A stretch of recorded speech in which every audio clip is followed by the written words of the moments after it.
喜爱台剧、热爱台剧的观众们，欢迎您来到 YouTube 的台剧情报室。第5名，现实同居后8天，第6集。这一集又重新回归无厘头的风格，新来的租客夏妮也真的白目的有点夸张，拜托，她是高中生，不是国小生，然后整1集就沦为租客和房东们互相斗嘴，什么8天魔咒的，到现在还是一个不解之谜。再这样下去，小编也真的要弃剧不看了。第4名，跟鲨鱼接吻，第18集最终回，一如3例以往制作的偶像剧，这部戏剧的结局也同样是 happy ending， 也是一样，好人有好报，坏人也得到救赎，然后男女主角高高兴兴的在一起，说句 yes I do， 然后结了婚，花了大半集来营造2人在一起的幸福画面，在撮合戏里其他的配角在一起，最后就是 they live happily ever after， 这就解释了为什么在这一集下半部分宁可花时间在婚礼洞房的场景，也不多花点时间交代一下杜爸爸和他相认的场面，还有汤小安在复仇失败后的心路历程，这些可算是结局里的遗憾。当然，这部戏剧唯一做的比较好的是，终于可以跳脱了传统的男强女弱，杜艾莎从头到尾也展现出女性的气势，小编会给整部戏剧8分。第3名，那 C 级耶郎林，第7集，丁志明终于跟抛弃儿子多年的母亲重聚，然而对他妈妈来说，儿子却似乎是他的负累。从小开始，丁志明要寄人篱下，尽管他舅舅一家对他很好，可是他也意识到这些别人的家庭不应该太打扰他们的正常生活，所以成年后便开始他独自一人的单身生活，这其实跟方嘉莹有一点像。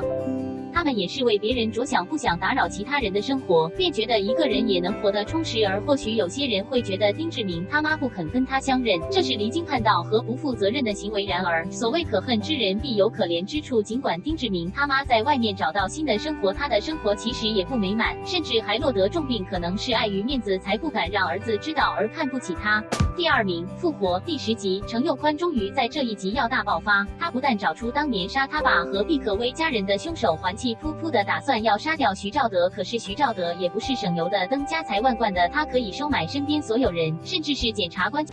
证、旁证，全部都是我的人，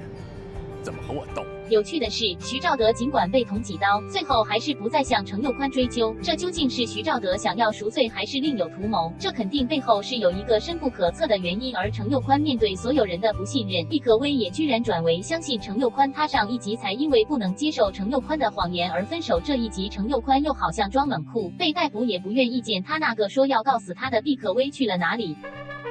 第1名，做工的人，第5集，这一集真的是沉痛的一集。阿奇虽然是中票，但他不是把钱给家人，也不是把那200万借给朋友同事，反而他选择全数交给过世的工人的遗孀。而讽刺的是，当他把钱捐出去后，不一会他就从高处堕下，生死未卜，还不知道有没有钱动手术。这个社会或者真的是好人没好报，但再可惜，愤慨过后，同样的意外事件还是会发生在老板的眼中。贤仔和阿奇会受伤会生病，都是他们不重视职业安全。刮大风还在工作高处工作，也不佩戴安全帽，拐腿眼花也不去看医生，累了也不应该上班时睡觉。台湾大早有老公有过劳死，你要了解伊本身就可能有病。每次听见类似的话，小编的心里也真的不爽。职业安全也固然重要，但他们做工的难道就真的不怕死？不知道什么叫危险，不知道如何可以保护自己？如果资方能够给工人更高的薪资和福利，那他们需要偷偷出去打工赚外快吗？他们纵然做的工作不是那么的需要高学历，但难道付出汗水血水的不是人吗？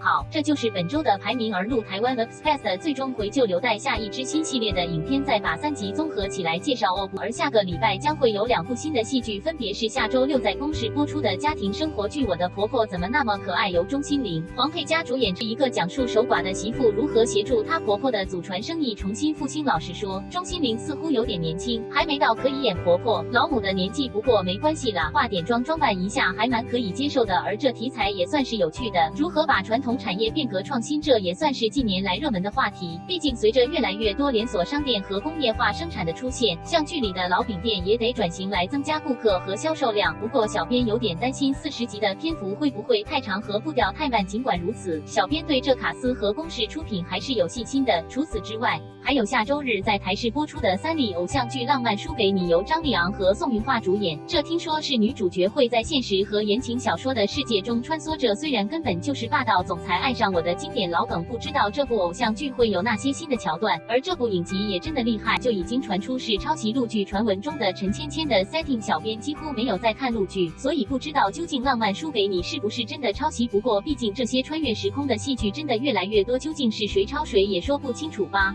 台剧情报室，我们下次见。